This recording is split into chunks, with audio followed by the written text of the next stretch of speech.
On the Daily Family, I'm so excited. Welcome, Dr. Alexandra Stockwell to On the Daily. I'm so happy you're here. How are you? I'm very well. I'm thrilled to be here. I love your vibe and I'm happy to dance in it. Oh my gosh, that was the first thing I thought. I was like, okay, blue with like fancy earrings when she jumped on today. So this is going to be amazing. So for everybody listening, I was reached out to by her team, and they were like, Alexandra is going to be an incredible guest for you. Here's why. And you are an MD. You are known as the love doctor, right? Or the intimacy doctor. The intimacy doctor. There's plenty of love in there, but it's the intimacy doctor. Yeah. And you have done so much. And I would just love for you to tell like a little bit of your story. Like, what does that mean? How did that come to be? You're obviously like an entrepreneur in your own right. You work for yourself. Like, how did the intimacy doctor come to life? How was she born? Okay, well, I'm 53 now, and I am a very different person to have a conversation with than I was in my early 20s and 30s, we'll say, because I went to college. I then worked in a hospital for a year. I went to medical school. I did my residency training. I had my practice, and all of those things were really fabulous, but extremely focused. I, like any other doctor, perfected the art of the means justifying the ends justifying the means. I was very focused, and I found myself in my mid 30s having paid off my medical school loans. I was already married to the love of my life. We've now been married for 25 years. At that Amazing. point, we had 3 of our 4 children, and I had worked so hard, so focused to get to this point. And I think all along, unconsciously, I assumed that when I got there, I'd feel gratified. Like I've put in, 15 years of my life to get here. Now I'm going to enjoy it for another 4 decades. I knew life would bring various challenges and so forth, but I felt like fundamentally, and I think not that everyone becomes a physician, but we all understand this. It's like someone who thinks, when I lose 5, 10, 50 pounds, then I'll be happy. Or when I make 6 figures or 7 figures, then I'll be happy. There's this notion in our culture that when we get to whatever our goal is, it's going to be fabulous. And while I really loved practicing medicine and I loved everything about my life, inside, I didn't have that feeling of, oh, it was all worth it. It's all so good. I didn't feel that way at all. Did you not feel that way the whole time? Or was it one of those moments you woke up one day and were like, I am not fulfilled? It was the latter, but it wasn't that sudden. It was more like a creeping whisper. And now there's this very widespread phenomenon of physician burnout. So I've been asked, was I burnt out? No, I listened to this at the level of a whisper before it became anything more intense. And there was one more thing which happened, which is that I organized my daughter's 9th birthday. And my daughter at the age of 9 was this joyful, radiant, happy, feminine, fun, solid person. And on her birthday, I simultaneously was so happy and internally just freaked out, because I saw that there's a way in which I had disconnected from my own joy as far back as when I was 9, when my parents got divorced. But that wasn't the only variable. And even though I wasn't depressed, I just wasn't connected with a kind of a radiance that she totally was. And I was very clear, another 9 years living at home with me until she left at 18, I needed to get on top of this for myself, or she would dial down how she was, because if I was modeling something else, that's just too much to compete with. Yeah. So Wow. all these things converged, and mostly I did not have clarity. I just had courage. And so what I did was I arranged for a sabbatical. And then I just never went back to practicing clinical medicine. And I gave myself permission to do things because I felt like it, not because it Yeah. was going to cultivate any aspect of my soul or intellect or body, just because I felt like it. And from there, one thing led to another, and I wanted to be having much more glorious sex with my husband. Oh, And yes, so, girl. Yes, you did. and that's the perfect time for you to join. That is amazing. So Breeze, this is Dr. Alexandra Stockwell. Hello. She's an MD. She practiced like clinical medicine for a long time. And then she woke up one day, like it was a creeping whisper, woke up and was like, I'm not fulfilled. And then she planned a birthday party and ultimately like went on a sabbatical from medicine and left because she wanted to create something for herself and realized that she wanted to be having way better sex with her husband. Love that. I love that. And there you have it. So this is Breezie. This is my fiance. She's going to be on here with us today. Hi, honey. Hello. Thanks for letting me join.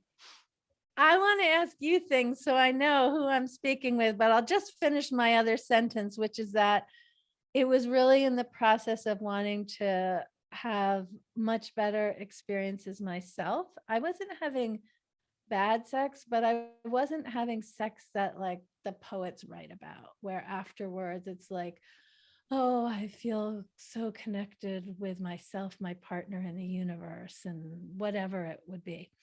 And so I dove very deep into an in-depth training in sensuality and sexuality that happened to also be a coach training. But at the time, I didn't even know what a coach was. I did it for myself, but then went on and became a coach as well. So how long have the two of you been engaged?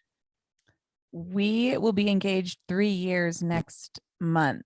Yeah, 3 years next month. Yeah. Or no, two years? 2019. 2021, 2 years. 2 years, yeah. Next month. No. I don't know. Time has stopped with moving. The pandemic, it's not a fair question. Like, what is time anymore? I don't even know. Yeah, it'll be 2 years, December 23rd. Okay, well, what I hear then is that you're very comfortable in your engagement. That's what I conclude from how you answered the time part. It's not new.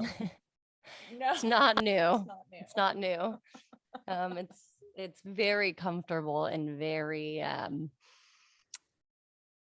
don't even know. Our engagement is just like, yeah, we're engaged. Like, it's so funny because people will ask us all the time, like, hey, is it because so sorry, you probably had your wedding canceled because of COVID, huh? And we were both like, yeah, that's totally what happened, when really like we just haven't planned. I think, I don't know, maybe you have a different idea of this, but for me, it's like we've been focused so hard on our careers and like building the life we want that and I've been married before personally, so that probably has something to do with it on a personal level. But I mean, it was more like, what do we need a piece of paper for? Like we're building our life right now. We don't need to like take time to do that when that's, for me, that's what it was. I don't know if you have a different.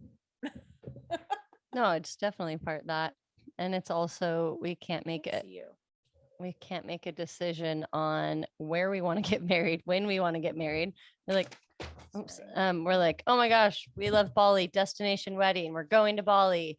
And then we're like, oh, we love Austin. Oh, we love Palm Springs. What about a Mexico wedding? And so we can't make a decision on anything. Well, what if you, not necessarily with all your family and friends, but what if you had some kind of a commitment or wedding ceremony in each of those locations? Haven't thought of that. I like that idea. I think that'd be awesome. I would love that. Like I would love to just go and do little things and everywhere. I mean, and this is something that like her and I go back and forth on, because I had a very big wedding. I got married when I was 2 days after my 20th birthday to my high school sweetheart. And it was this giant wedding in Southern California on the beach. And after that experience, I go, like, I guarantee we don't want that. Like, I know you, and like from experience, we don't want that. But then I find myself having to stop and be like, well, you can't tell her what she wants and what she doesn't. And so Well, I what think does she want? what do you want, honey? You want a big old wedding? Right. For those of us listening, when I said she, I wasn't asking Danielle. Yeah. I am very indecisive, and I have trouble articulating exactly what it is I want. So I want this beautiful destination wedding with very intimate, but then I also want to have all of my family there. But then I don't want to have to think about, flying to a destination, but then I also think it would be a once in a lifetime opportunity. So I can't make a decision on which option I really want, which is part of what is holding us back, because I'm, dragging my heels, because all of it sounds amazing. I think all of it would be great experiences, but I don't know exactly which one I see, because I've never been one of those people who pictures their wedding being a certain way, or had visions of like, oh, I want this, or I'm going to look like this. I never had visions like that. Not that I thought I for sure wasn't getting married or anything. It's just like, I just didn't have that stuff. So now that it's here, now that's real. And I've been to so many weddings that are very similar. We're great wedding And- attenders. Yeah. We're great at that. Great. And both my siblings got married, and I helped with, all of that. And I was very involved, and just like, oh, now that it's my turn, I'm like paralyzed by, I don't know what I want. I want all the things, and then I don't. Yeah. Well, I know we're having a conversation, but are you good with my coaching you? Love it. Always take coaching. Okay. And just to be clear, like, I don't want to do that without asking someone's permission. I think in general, that is not a value in the coaching industry. And this conversation serves you much more if you opt into having that kind of conversation. So just to clarify. So I appreciate that. I have a We're suggestion totally for like you. that. That's Okay. how both of us are in life. Like we both will always ask people, like, do you mind if I give you some feedback? Like, Breezie loves the feedback conversation. She loves to give feedback, but we've both learned over time, like, can I give you some, is that okay? Because you have to be open to receiving, or it's Right. not going to be. So I appreciate that ask. Yeah. And when the it feels more collaborative too, as it should be in any feedback or coaching context. Okay. So my suggestion for you to consider, Breezy, is rather than focusing on what you want in terms of logistics, meaning traveling, who's there, all those things, to focus on what you want to feel the day the two of you marry. Mm-hmm. And I'm guessing that you don't feel so ambivalent about that. Is that right? Or undecided? Yeah, no, I do have some feelings, I know, or like something, some like what I want to experience out of that. I do know that, and I do operate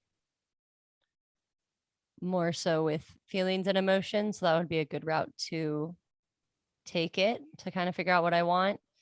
Because I think I get overwhelmed by the logistics of everything, or having it look a certain way on paper, as opposed to just remembering that it's how you feel that day, as opposed to all the other minute details. Yeah. And there are a lot of feelings that you can absolutely experience, the two of you, in a variety of circumstances and locations. And then some would just be eliminated because they don't match with that feeling. Yeah. But I think that there's a way in which in all of life, we get caught up in details, which are very, very important. I'm not a woo person who like details and logistics and like when you get married and where, like that really does matter. And when we keep our focus on how things feel and the connection, then a lot of those other things are like in the right orientation to serve the experience, rather than dominating it. There's no way to be a bridezilla focused on how it actually feels. Not that I think either one of you would be that. I'm just saying. It would be quite the plot twist if I was a bridezilla. Yeah. And I'm not a bridezilla. I wouldn't be a bridezilla because I'm too, I don't get emotional with things. Like I'm the one who's like, well, this is what's happening. And so let's all just figure out how to do that and not worry so much about the emotion of it. She actually had one idea that if we go to Bali or Mexico or somewhere and we're there for a week, she said, let's not even pick a day. Let's just wake up in the morning and say, ooh, let's get married today. And I'm like, oh no, we got to plan more than that. That's too just not caring about the details. Okay. So if you went to Mexico and didn't pick the date in advance, what specifically would be uncomfortable about that? Damn, these good questions. Nothing for me. Yes, I got that.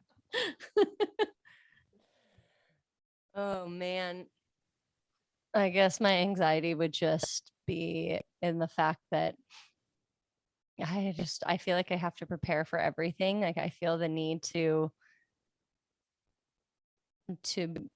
prepare and like feel like I'm getting ready for a specific date, when in reality all that does is add more anxiety to my experiences. So Well, maybe it does, maybe it doesn't. I think I'm not advocating not choosing a date. I can see how that would be complicated, but mostly what I'm hearing just overall in terms of your engagement and its relationship to your wedding is there really is an art to anticipating well.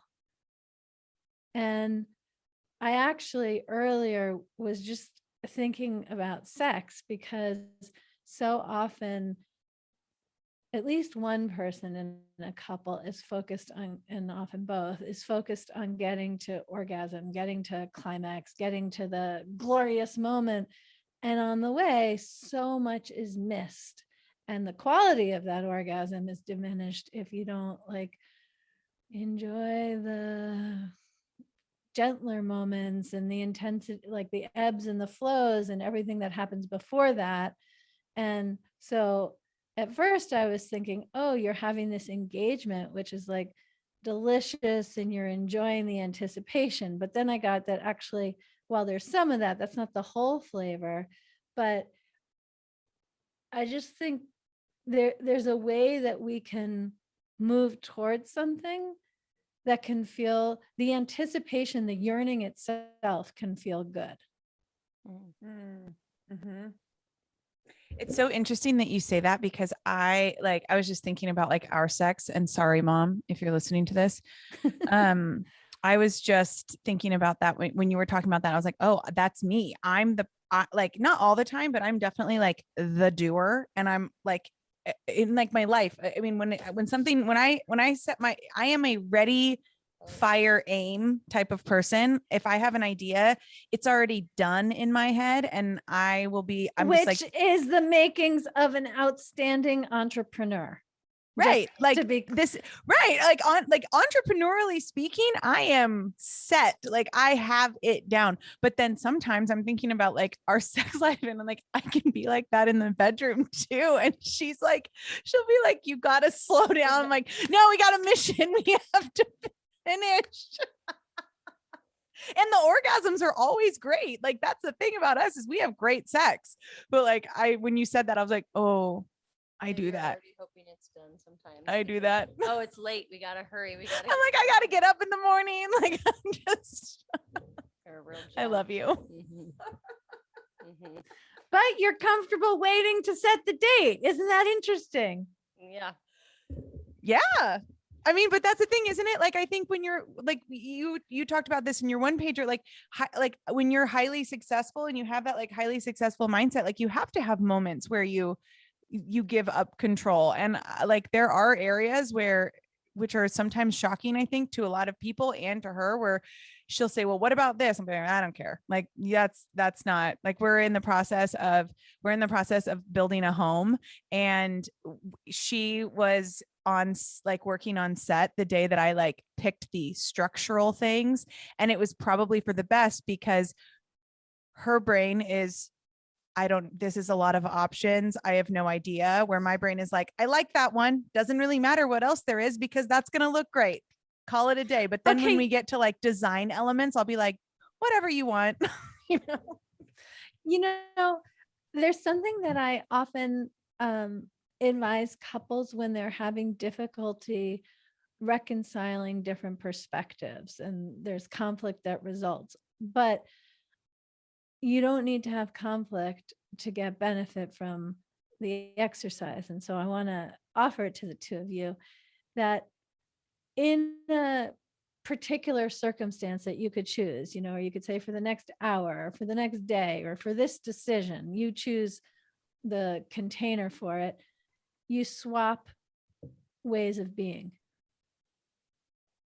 So you're listening to this podcast right now and you're out there. I want you to like go find your partner, whoever that is, and bring them into this conversation and do this with us, because we are not going to do this alone, everybody. Okay. And you might do it now and you might do it like outside of the show, but you can listen, like for you, Breezie, to be the one who just like try it on like a Halloween costume or role play. Like, what would it be like if you get to the restaurant and you order for both of you, and you just like, you're just clear that this is how it's going to go down. And Danielle would fall out of her chair. But you then are like a little more receptive, what would traditionally be called feminine, although I really don't like those ways of talking, but I'm just saying it for the sake of clarity, like the more receptive and like less focused, but more in your peripheral vision. And maybe you change your mind. You're like, I think I want to have Earl Grey and not chamomile. Well, will you bring me both? Because I'm not sure which one I actually want to drink. And then I can decide when they're here. Like this, what would be the purpose in doing that you can imagine? Perspective. Yeah. And I don't know, just flipping our roles would be in a way like new or exciting, but at the same time being uncomfortable and working on some of the things we're not great at. We'll just make It's not that we're not great at them. They're just I'm terrible at making decisions. I cannot make a decision on where we eat or what to eat. That's to true. save my life. That's true. Okay, well, because usually I just don't care. I'm like, I literally will be fine with anything. I was going to say that I actually can. I feel like I can actually go in and out of like making decisions and not easier than you can. No, you don't think so? When is the time you would just let it go? Because you'll say that. You'll say, oh, I don't care what we have for dinner. I'm like, okay, great. I'm cooking pasta. No, I don't want that. Okay, I'll make Asian food. Oh, no, that sounds terrible. And then you always end up. Maybe I was just thinking more like I was going back to sex. Like maybe because like in the bedroom, we swap roles a lot. Like, yeah. I mean, that's like something that actually we talk about with our friends quite often too, is, there's like that masculine, feminine energy. And it's funny because people will always assume that Breezie is the more masculine energy because of how she like physically presents, and that I'm the more feminine because of how I physically present. But actually, in most of our life, like I present more masculine and she presents more feminine, but in the bedroom, right? I mean, we go back and forth a lot. Like we flip flop like really, really well.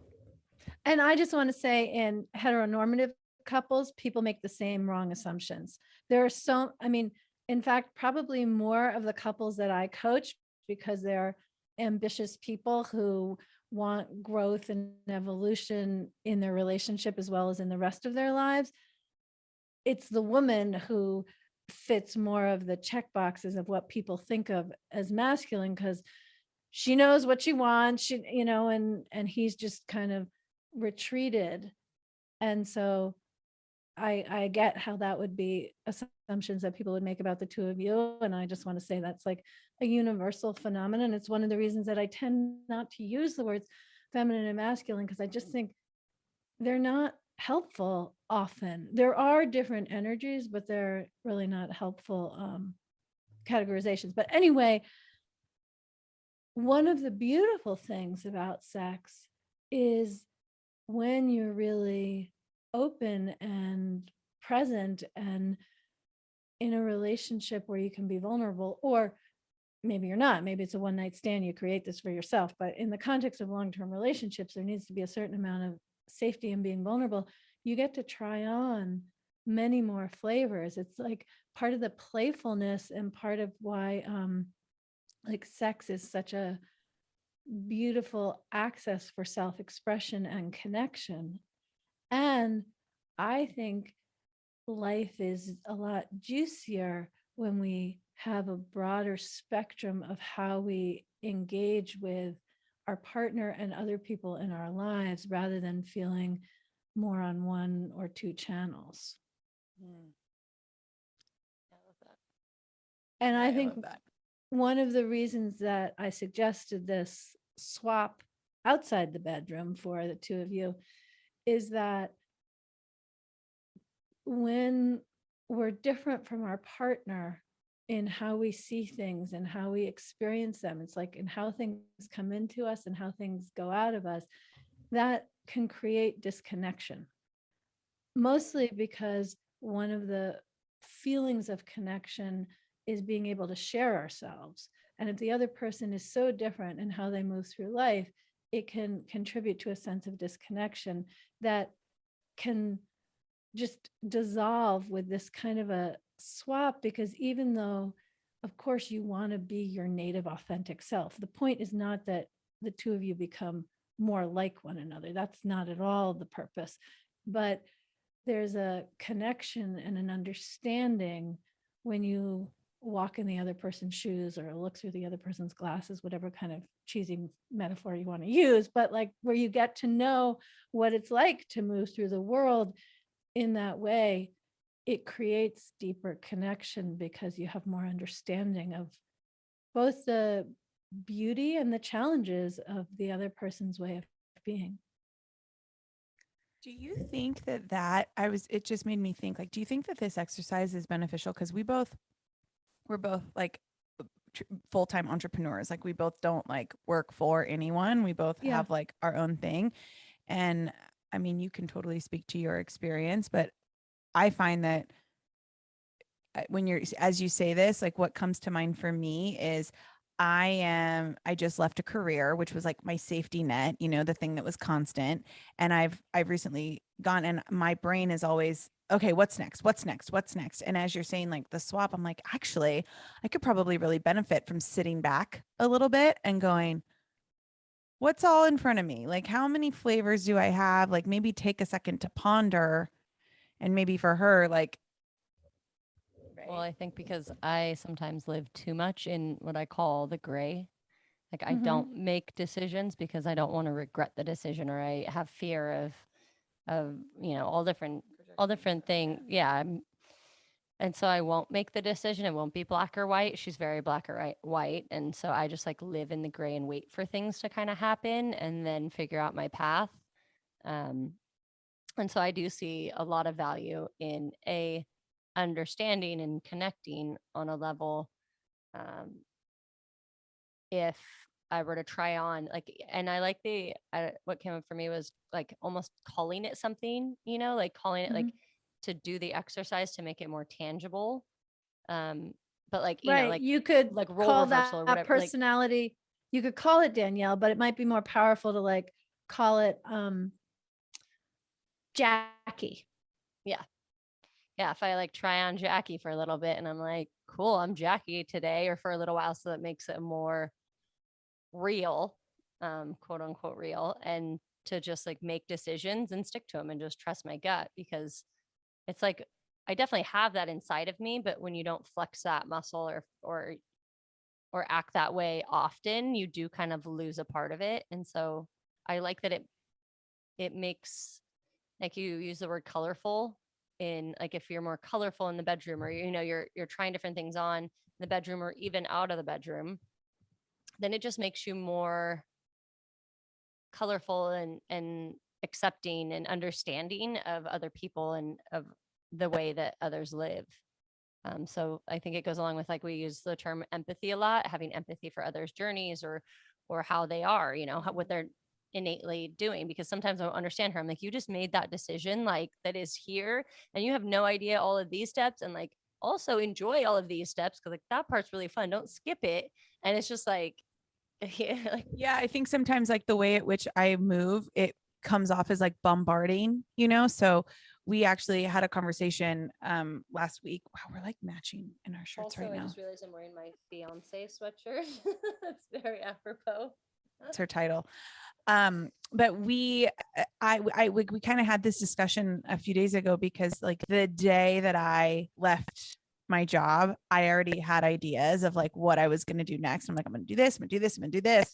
And you said something, I don't even remember if you remember saying it, but she goes, you kind of just bulldoze. Was that the word you use? Like I bulldoze things. And I think sometimes the energy you give off is that I steamroll through life, I steamroll through life, and like it comes off as me not giving space for others to do what they're doing, when really that's not my intention at all.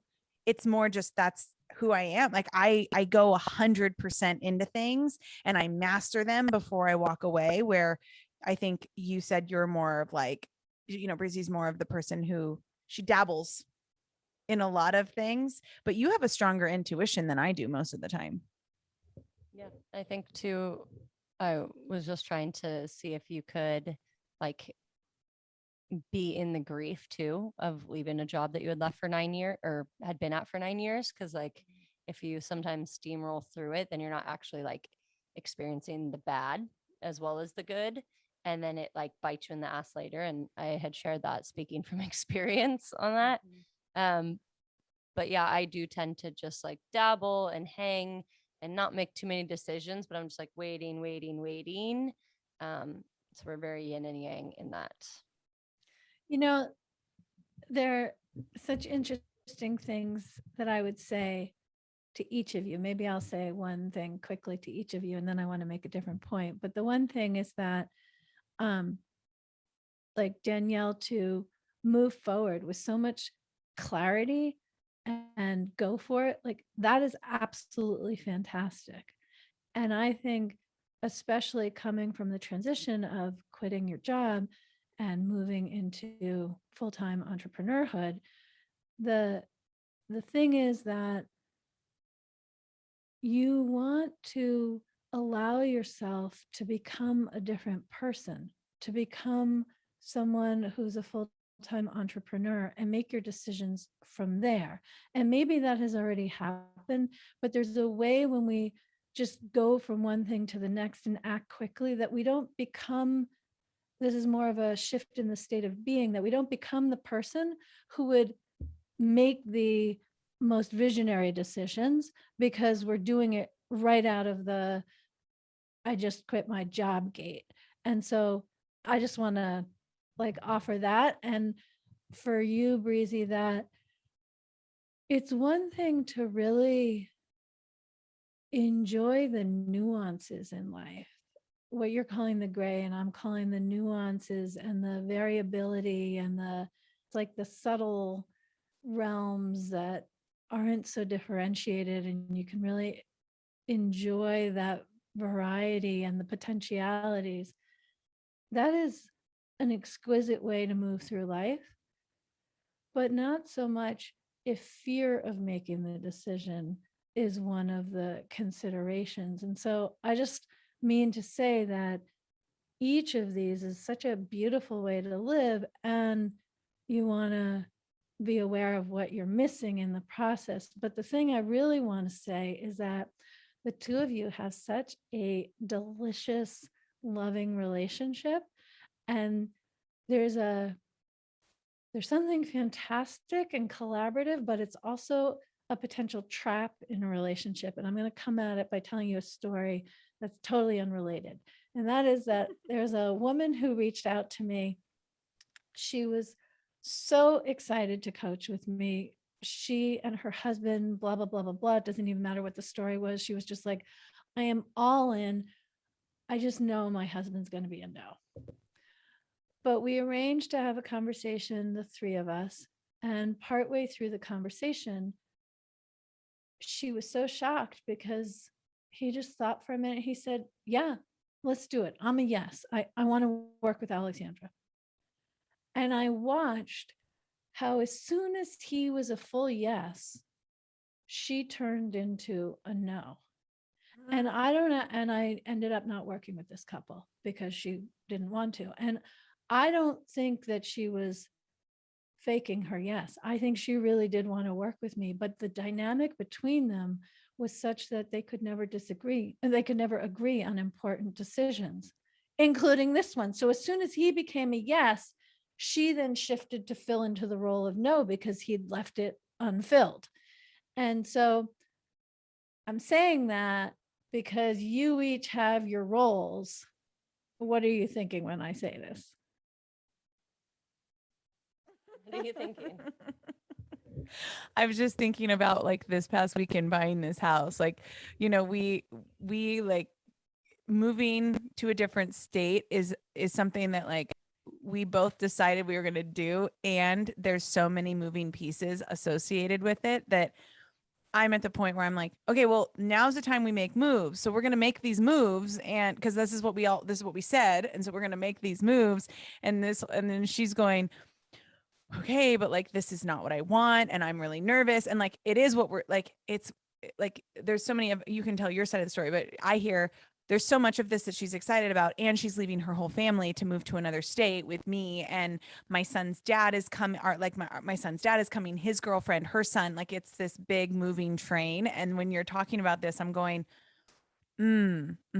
because, you know, we will say, what will end up happening and where her and I get into conflict is we will say, yes, we're going to do something. And then I go, okay, like you just gave me a green light, I'm going 0 to 60. And then she'll be like, wait. There's like so many things. And I'm like, no. Like we're already past that. And in my head, I'm thinking I need to learn to go, okay, we can cruise. We can go on the back roads if we have to. I don't know what you were thinking, but that's what I was thinking. You have to go closer. I know. I didn't really have like a ton that I was thinking during it. I just, in that example, saw how that couple is very locked into the reversing of the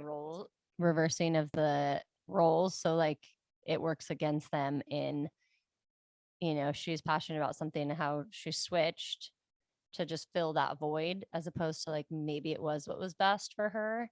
And I do see that in us sometimes. It's like with this move, it's like you said yes, we're moving, things are moving forward. So I almost took the spot of like no to like counterbalance how hard you're going forward because I don't want us to pull like yes, we both go yes, and then like what happens, like there's no energetic like balance almost.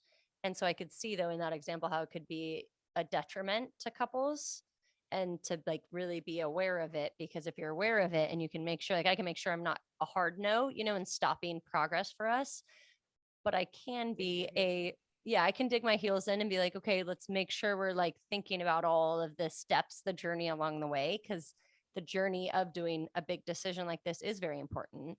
Just like the journey of, you know, working with a life coach or you know, a relationship coach or whatever example it is.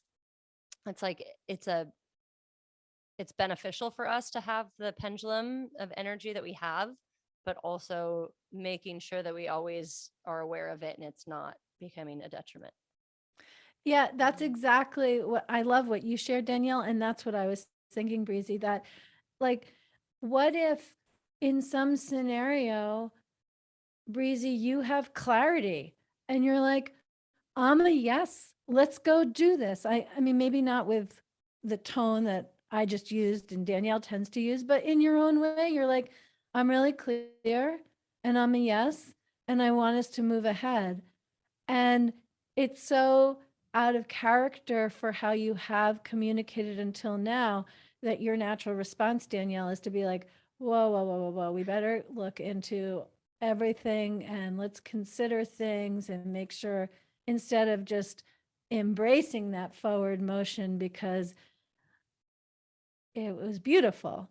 And so I don't, like, you shared what you shared, Breezie, but I don't perceive in this moment that this is an issue currently. I just know that it can become a trap because you're both obviously devoted to your own growth and evolution. And so it should be expected that you have a time, Danielle, where you're like, what you might now think of as wishy-washy, but at the time that it happens, it feels like the right, ensouled, more gentle, like doe-eyed looking around and considering things, and that is something within your relationship that you can be without it creating disequilibrium between the two of you, because it's different than the role you've played until now.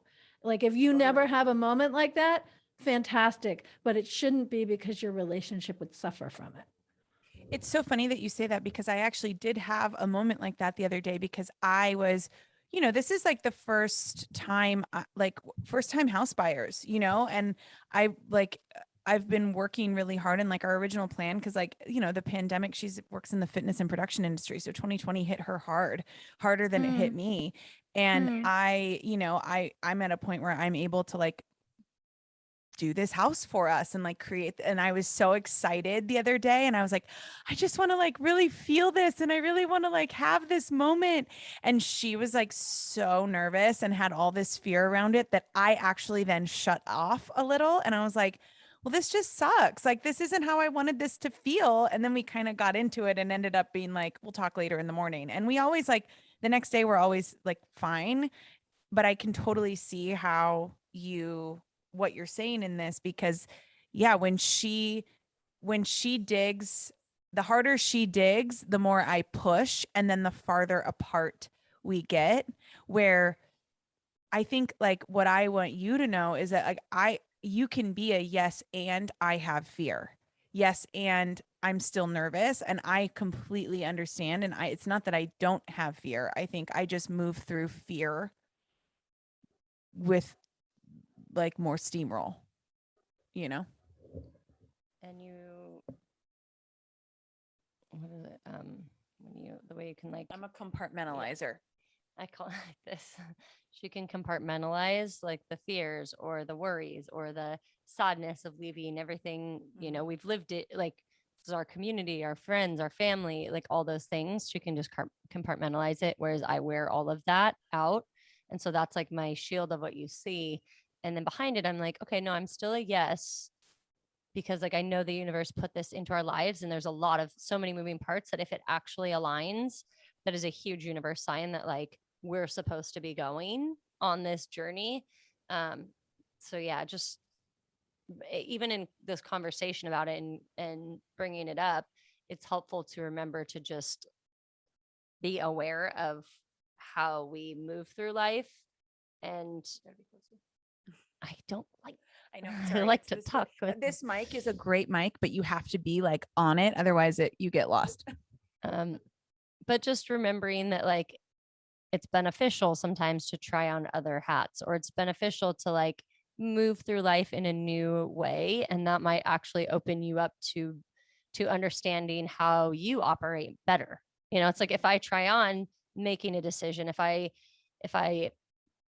am a yes, it's like, okay, cool, I did that. It feels this way, or it doesn't feel this way. And whatever, I can't make up the end to that, but at least the self-awareness of how we operate, and then how our partner operates, and then how we can, Work together, blend and try different things. Yeah, exactly. One of the words that I often use in regard to relationships is the culture of the relationship.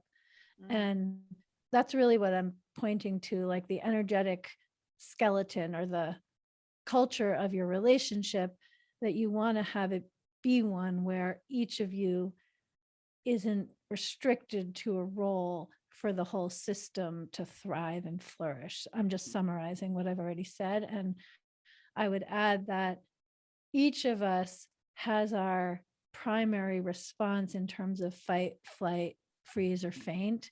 And when you know, oh, yeah, my partner, she just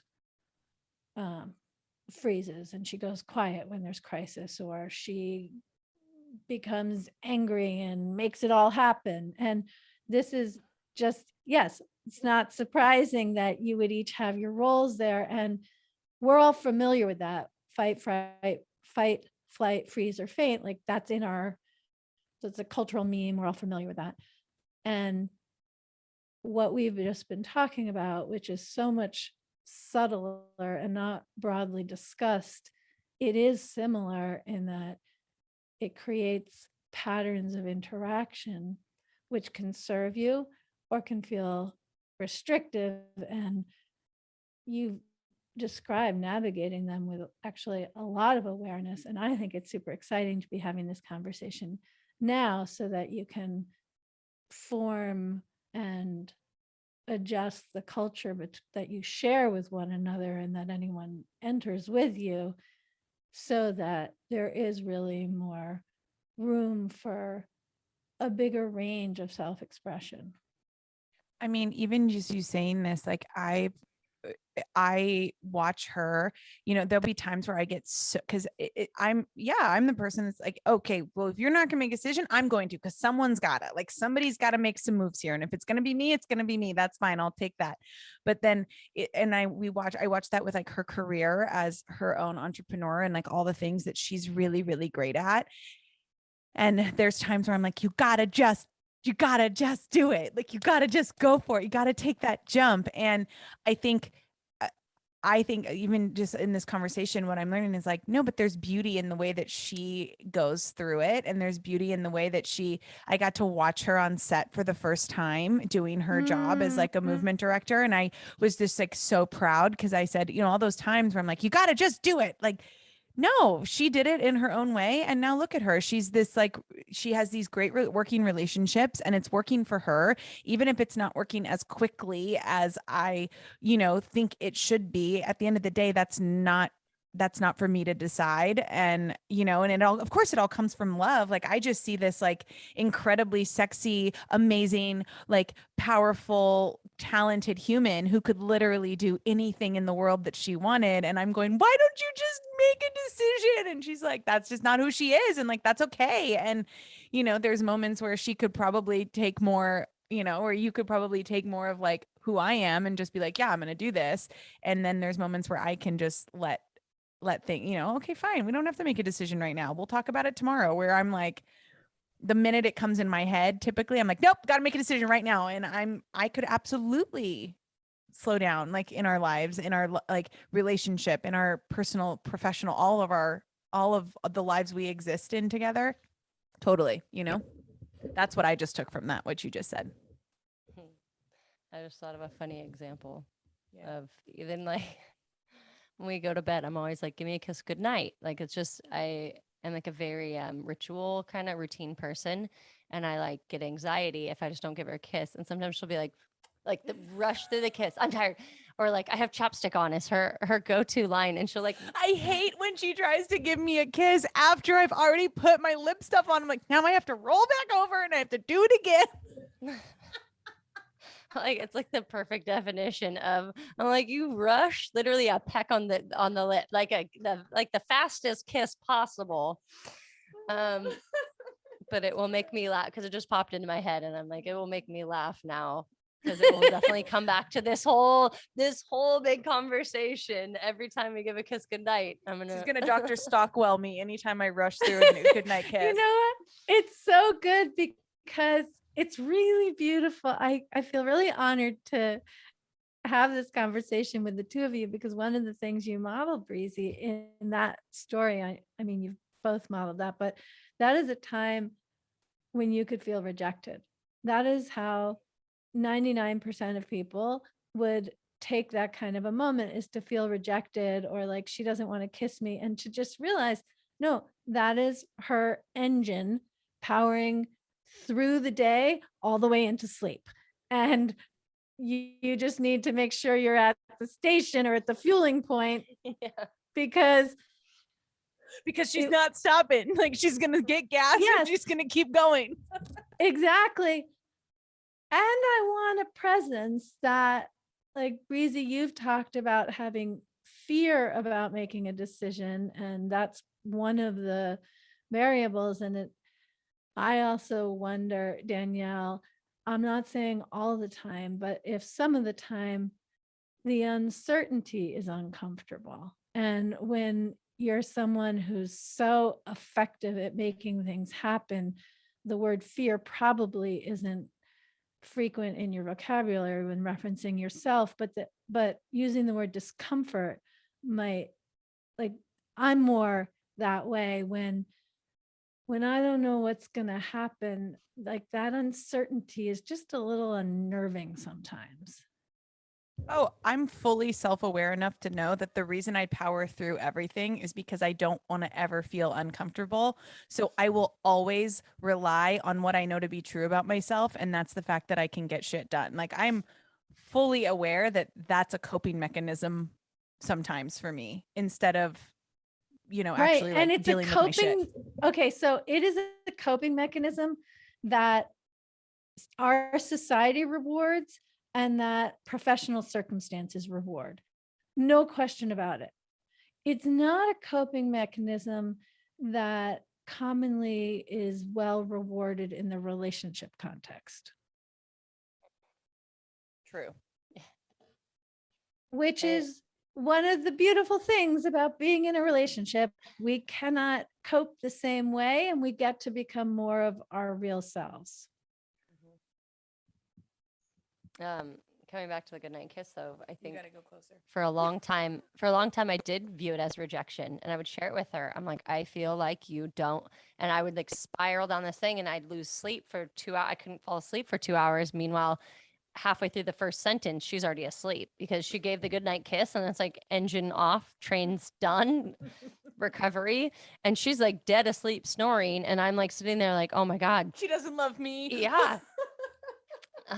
But it does take a lot of self-awareness and B, like just knowing your partner and taking time to really understand how they operate. And that was a huge shift for me because I was like, oh, okay, yeah, she really does not mean it. I just need to remind her to like slow down in those moments and enjoy those moments. But it's okay that that's who she is. And I just know that us being together is like that. You know, she's a train or a bull, whatever reference. And then I'm just like wading in the water. Like She's a swan.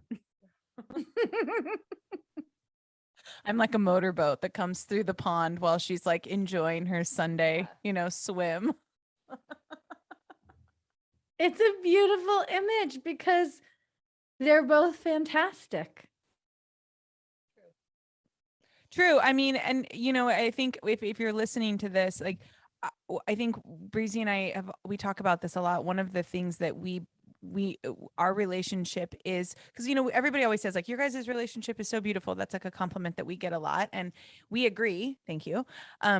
But also I think the reason why our relationship is so beautiful is because we're almost exact opposites in some way, and that thing of opposites attract really is true with us. And I think one of the things that I really believe in, and I know that you do too, is that like I don't ever want her to compromise who she is to be, to like swim in my wake essentially. And I won't, and she doesn't ever want me to compromise who I am, so it's not about compromise for us. It's about just empathizing and understanding and like taking a perspective shift, and that I think that's why I love our relationship so much. Is I know that even when she's like mad at me for not giving her like a proper goodnight kiss, she's not trying to make me compromise who I am. It's more of just I need to be able to take a second and go, okay, but this is what she needs, and I love who she is, so let's figure that out. You know what I mean? Do I ever? I don't think you realize, but that is my main philosophy around relationships, the name of my book is called Uncompromising Intimacy. And I definitely know that the most common relationship advice for how to have a great relationship, and particularly how to have a great marriage, is that you have to learn to compromise. And I just think that is flat out false. If you want, if you want like a neutral, bland, safe companionship, compromise will get you that. Or if you want to just like be with a person who is like changing everything about themselves for you, I'm just like, oh, that's weird. You know, like if you're not grounded in who you are and who you want to be, and you just want to like adapt and mold or like compromise to the other person, well, then that's like, I don't, it's red flag. I think the way that her and I are, it's worth the occasional, like really passionate fight we'll get into, you know, the really like the ones that, you know, we throw around like, I'm leaving, like it's worth those moments, because I know for a fact that she will never have to change who she is to be with me, and I will never have to change who I am to be with her. And it, you know, you have to have, that is what creates passion. I mean, we have the most passionate relationship ever, and we just have so much like, there's so much like deep, like very attached passion between us, because we have the lows, we've seen the lows, but that means the highs get to be bigger. Yeah. And when I talk, I mean, you talked about not compromising. I talk about being uncompromising, but that needs explanation. It doesn't mean you always get your own way. It doesn't mean that you dominate. It doesn't mean that you bully. Being uncompromising means you bring the full truth of who you are to the relationship, and you learn how to receive the full truth of who your partner is. And then rather than holding something back so the other person is comfortable, or contorting so the other person is comfortable, when you're both fully honest, then you can figure it out together. And this is something that it creeps in the smallest details, like where we're going for dinner tonight, whether you move out of state, like to really have long-lasting passion. Uncompromising intimacy is absolutely the way to go. And the two of you are obviously so well versed in it. And if there's anyone who's listening, my book is a very easy read with very systematic, detailed instructions. This isn't something mysterious. I really believe that having a fantastic relationship is entirely a learnable skill. And so if someone listening wants more of what the two of you describe in my language and my context and my personal stories, that's all detailed in a very easy to follow way in my book called Uncompromising Intimacy. Yeah, I'm definitely going to read that, because we may have described that we're able to do it, but actually doing it is hard sometimes. And so having those tools or having reminders definitely helps. Because I mean, again, yeah, you said it could be any detail, restaurant or like moving out of state. We did that the other day, the day that she was so excited. And she's like, I just want you to feel this joy. And I'm like, okay, but I need you to understand that this is what comes up for me. And we just like had to sit in that, the fact that like I was in a very sad, like, you know, it was like almost, this is real. Yeah, I'm like grieving, leaving. And so it was like very like grief came up for me. And she's in a place of just pure joy. And so we had to like let each other just live in those before we could find the middle ground. And I think what comes up for me too is like when people do compliment our relationship, I'm always like, thank you. It's hard work. Like it's taken, you know so what, that's much like work. a basic thing with children also, where I have 4 children, and actually every single one of them in different areas is very accomplished, but particularly my oldest, my daughter, who is a classical violist. And since she started playing at age 8, and since she was 10, people have said to me, she's so talented. She's 25 now. They still say that. She's so talented. And I always respond, she works hard at it. Mm-hmm. And that is the same thing with relationships. My mom actually said that the other day. She was talking to another friend of hers, and her friend said, you're so lucky your kids are all doing so well. Same thing. She has 3 kids. We're all, you know, no one's in jail. No one's, you know, like we're all doing really well. And she said, you're so lucky. And my mom corrected her and said, It's not thank luck. you. It's not luck. Like raising good kids and parenting is the absolute hardest thing I've ever done, will ever do. And they work hard at it. I work, like it took a whole family, we had a whole village raising these kids and they worked super hard at it. And so it's always, us too. yeah. I mean, that's one of my pillars. I know. I feel like that's like one of my pillars in life. I always talk about that. I go, you can say a lot of things to me, but you are not allowed to say that I'm lucky. You're not allowed to say that Breezie and I are lucky. You're not allowed to say that like the fact that I was able to walk away from her career is lucky. You're not allowed to say that she's able to like work the job she does because she's lucky. Like you're allowed to say that you're allowed to say, hey, Danielle, you're a bad bitch. Like you're allowed to say that, but like, it has nothing to do with luck. It has to do with like, it's what you're seeing of us all the time. What people, if you're listening to this, what you see of Breezie and I personally, professionally, and and romantically is the result of a lot of hard work and a lot of self-discovery and a lot of self-awareness, And Yeah, truly and taking lessons.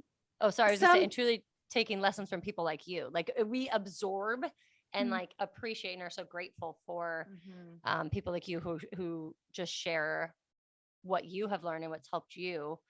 And when you share that and like it's like paying it forward, Totally. that helps us tremendously. Sorry, I didn't mean to. No, I'm grateful. I'm so glad. And I actually think specifically when it comes to relationships, we have a real lack of role models. I used to be such a private person, and now I share all kinds of things.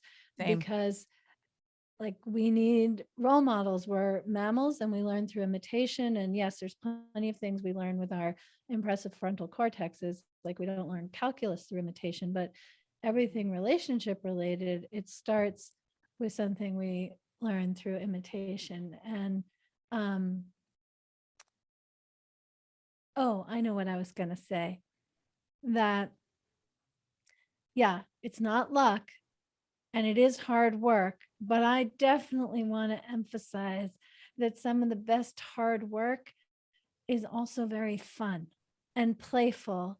And if you have a great relationship, this is not just the two of you, like in general, if one has a great relationship, it's not because of hard work only, because sometimes like I had a phase where the hardest work for me was to just have fun, which sounds That's like hers. I love that.